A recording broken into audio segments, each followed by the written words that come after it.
Sunrise hiwayo ndini sabo kuno kwa Chipfatsura kuchimoyo ward 4 ndine makore 65 ndakatanga kurima witi gore rino ndogore rekutanga ndakurudzirwa navastole mudhumeni wekuno kwaChipfatsura kuward 4 chakakonzera kuti nditange kurima witi kuno kunzvimbo inopisa pamusana pekuti tiri kuzwa president wedu vechingotikurudzira kuti aiwa ngatinge tiri pamwepo, ngatisimudzire vanhu vari kutambura vepasi pasi tivaisewo pamusoro. Naizvozvo takapiwa mainputs ese pachena nehurumende kubvira kumbeu yacho iyoyi. Mbeu iyi inonzi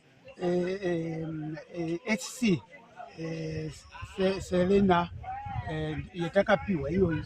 Naizvozvo kutanga kutorima kwetaita ikoko taakutoratidza kuti ikota hectare, asi titofungidzira kuti tingangoitawo 4 to 5 bags dzewiti iyoyi.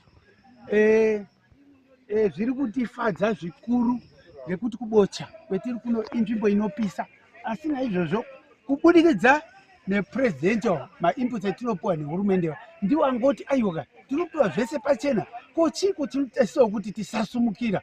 Naizvozvo tiri kuzwe kufara nezvetiri kuitirwa napurezidendi wedu. Dai vakangoramba vasidaro, aiwa Zimbabwe iri kutapira. Uno Zimbabwe iri kutapira makomrades. Kuno hakunyatsi kunaya zvakanaka. Mvura muri kuionepi? Tinoziva kuti gorosi rinoda mvura. Okay, tine dhemu rakatsiwa ndibaba vangu riri pamusoro apo. Naizvozvo richitori nemvura izvozvi kazhinji rinogona kuzopwa zvaro muna October. Still mvura yakuda kunaya. Naizvozvo ndokwati kutobva mvura yacho zvekuti tichida kuiona itori pabasa kutoita irrigation iyoyi. Mashoko enyu ekurudziro kune vamwe varimi vari kunzvimbo dzinenge Chipfatsura vasati vapinda muwiti.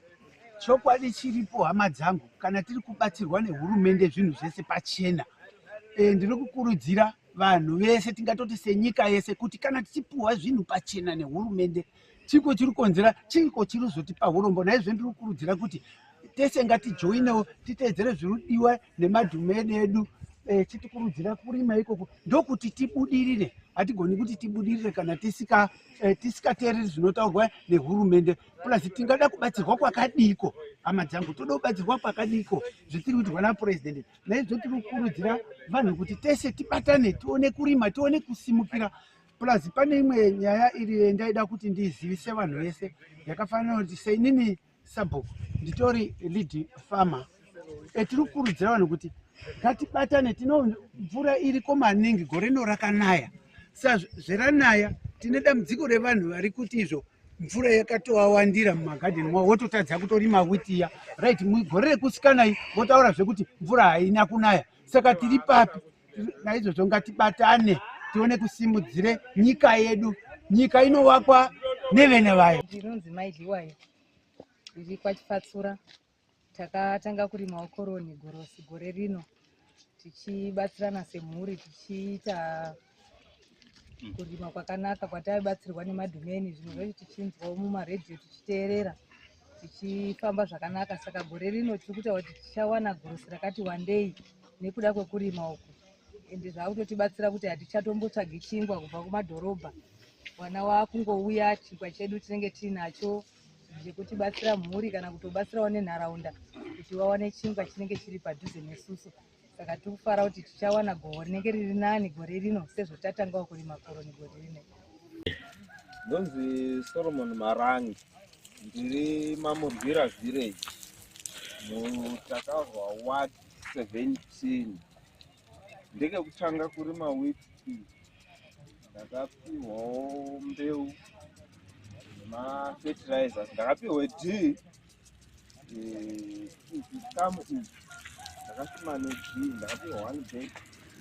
Chikamu ichi ndakazosimawo nemusakwani manyowa angu. Ndakapiwa 5 bag netop. Yamuri kuona yatumbuka iyi ndakaitopa kaviri. Inoyi ndakaitopa hangu kairi futi. Isati yanyatsochena maybe because ndakashaya tea. Asi sekutanga kwandakaitawo handisi kunyanya kuvhunduka ba zvekuti dai ndikaona umwe mukana futi ndowedzere ndima yangu nekuva nemainputs angu in time ndinoite zvinosimudzire nyika. Itoziva kuno kubocha hakunai, kunopisa uye vamwe vanoti ivhu racho harina kunaka. Muri kukwanisa sei kuti muite witi yakanaka kudai? Mainputs andakapiwa ndakakwanisa kumautiliza chaizvo chaizvo. Inini ndine mvura, ndine migodhi yangu 1 iri uko neumwe uri uko, uyezvizvi uyu munyowani uri kuive mvura idzi, uyu umwe mugodhi futi, uyo umwe mugodhi futi uyo. Ndikapiwe mainputs in time ndinokwanise kurima kutokwikwidzana nevamwe vari kumapurazi uko wakatize kubve kuno.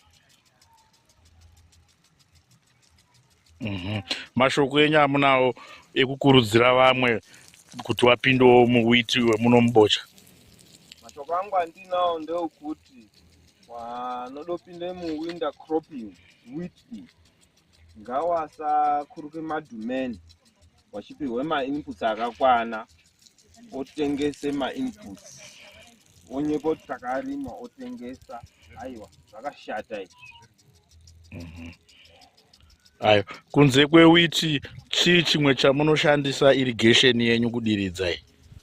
Chakaita kuti uyu munda uno hausi wangu, ndakazindimai wade winter cropping, asi mugadheni mako payadhi pako pane chibage, chiite kuti usanyadzise madhumeni ako, chitore portion iyi urime wheat, usanyadzise vanokupe mainputs. Inini munda wangu uri uko.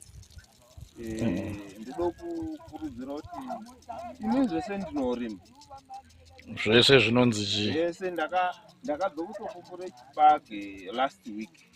Ndo chakaita kuti ndikwerete munda uno kuti ndirime wheat, because nguva yewinter planting yekuti tirime wheat munda mangu muine chibage. Amashayamombe Betha, I'm the District Agricultural Extension Officer from Mutare. Winter wheat program, the winter wheat program went on very well. We managed to construct 1,340 hectares under small-scale wheat farmers. Here we are in Chipatsura village, which is in region 4, but we managed most of our small-scale farmers from this area, Chipatsura Marange area, where they are making use of a natural water source which comes from the mountain and it streams down by gravity. At this house, they did about 0.04 of a hectare, but we are expecting more than we are expecting a ton plus of wheat. The tillering effect was very high. They did the good management practices according to what my extension officers were telling them. This program will go a long way in terms of household food security, and as we can see, we can also have excess wheat for them to sell. The Pfumvudza program is doing a lot in terms of household food security, and as well as ward and district food security. The farmer, Mr. Liwayo, is doing good practices, making use of water that is flowing, and also trenching the water so that it flows down percolation. This is a very good way of water harvesting. We are encouraging our farmers to do water harvesting methods because of the dry spell that we're expecting, this El Nino that we're expecting.